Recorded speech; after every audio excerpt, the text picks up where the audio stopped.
এই খারাপ, কি হইছে? তুমি কালকে থেকে আর গার্মেন্টসে যাইবা না। কালকে থেকে তোমার গার্মেন্টসে যাওয়া বন্ধ, প্লাস আমার অনুমতি ছাড়া তুমি ঘরের দরজা পার হইতে পারবা না। কি কিছু বুঝছো? না, আমি এরকম ভাবে চলতে পারবো না। আমি গার্মেন্টসে কাজ করবো, আমি ঘরে তোমার চাকরানি করতে পারবো না, তোমার বাপ মার সেবা করতে পারবো না। আমার বাপ মা সেবা করতে পারবো না মানে? তুমি আমার বউ না? বউ হয়েছে কি হয়েছে দেখে সবার কি চাকর নাকি আমি? আরে ভাই, তোমার তো আমি কোথাছি না যে আমাদের চাকর হয়ে থাকবো। হ্যাঁ, গার্মেন্টস ছাড়লে আমি চাকর হয়ে থাকতে হইব আমার ঘরে। আরে গার্মেন্টস হলে তুমি চাকর হয়ে থাকবা কেন? তুমি এখন যেমন আছো তখনও তেমনই থাকবা।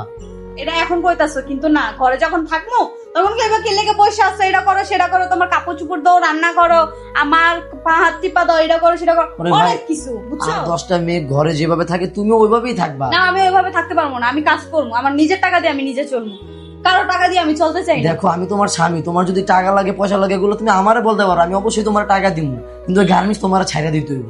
আমি পারবো না গার্মেন্টস ছাড়তে। তাহলে আমার ছাইড়া দিতে হইব। হ্যাঁ, এটাই করবো, কারণ আমার নিজের টাকা দিয়ে আমি চলতে চাই, আমি কারো টাকা দিয়ে চলতে চাই না। মানে তুমি আমার ইচ্ছে হলে আমি একটা 3 পিস কিনতে পারি, আমার ইচ্ছে হলে আমার একটা জিনিস খাইতে পারি, আমার ইচ্ছে হলে আমি এক জায়গায় ঘুরতে যেতে পারি। যদি আমি নিজের টাকা না কামাই, যদি তোমার টাকা দিয়ে চলি, তোমার প্রত্যেকটা জিনিস আমার কৈফত দিয়ে চলতে হইব।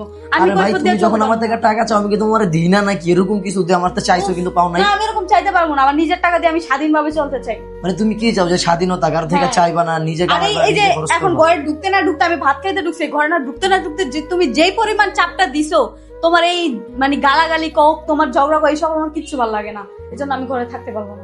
মানে তোমার কথা হচ্ছে তুমি প্রয়োজন আমারে ছেড়ে দিবা, তো চাকরি ছাড়তে পারবা না। না, আর তোমার এই যে ঘরের ভেতরে যেই সব গালাগালি করো বা ঝগড়া করো, এইসব আমার সহ্য হয় না।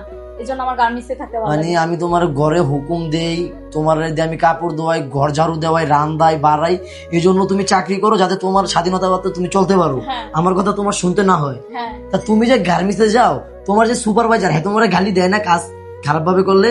তা তুমি যে গার্মেন্টসে যাও, পোলা বাইনের লোকে ঢেসাঢেসি করো না? ওখানে যায় পোলা বাইনা তোমার টিচ ইফতিদিন করে না? তুমি যে গার্মেন্টসে যাও, তোমার যখন কোনো কাম খারাপ হয়, গার্মেন্টসের যে সুপারভাইজার না কে কে থাকে ওনারা তোমার গালি দেয় না? মা বোন তুইলা গালি দেয় না? গালি দেয় না? তো ওই সময় ভালো লাগে নাকি? আর ঘরের স্বামী একটা কথা কবো, এটা তোমার ভালো লাগে না? তুমি প্রয়োজন আমারে ছেড়ে দিবা, অথচ গার্মেন্টস ছাড়তে পারবা না। মানে আমি তোমার উচ্চ স্বরে, তোমার স্বামী, তোমার বিয়ে করা স্বামী তোমার একটা উচ্চ স্বরে কথা কবে, ওটা তোমার তো ভালো লাগে না। অথচ তোমার একটা পরপুরুষ গার্মেন্টসের সুপারভাইজার, হ্যাঁ যখন তোমার মা বোন তুইলা, তোমারে তুইলা মানে গালি দিব, ওইটা তোমার সহ্য হইব নাকি? আসলে এটা শুধু ওর ক্ষেত্রে না, এটা অনেকের ক্ষেত্রে, মানে স্বামীর একটা উচ্চ স্বরে কথা সহ্য করতে পারে না, অথচ গার্মেন্টসের সুপারভাইজার কোন, আবার যারা অন্য জব করে, হ্যাঁ মানে তাদের কথা তাদের সহ্য হইব, এসব মেয়েদের, ঠিক আছে? অথচ নিজের স্বামীর কথা সহ্য হয় না, ঠিক না? মানে এটা আমি অনেক জায়গায় দেখছি, এই জন্য আজকে ভিডিওটা করলাম, যে স্বামী একটা ঝাড়িদার কথা বলে স্বামী আর একটা ঝাড়িদা চুপ করে দেয়, অথচ বাইরে ইনকাম করে।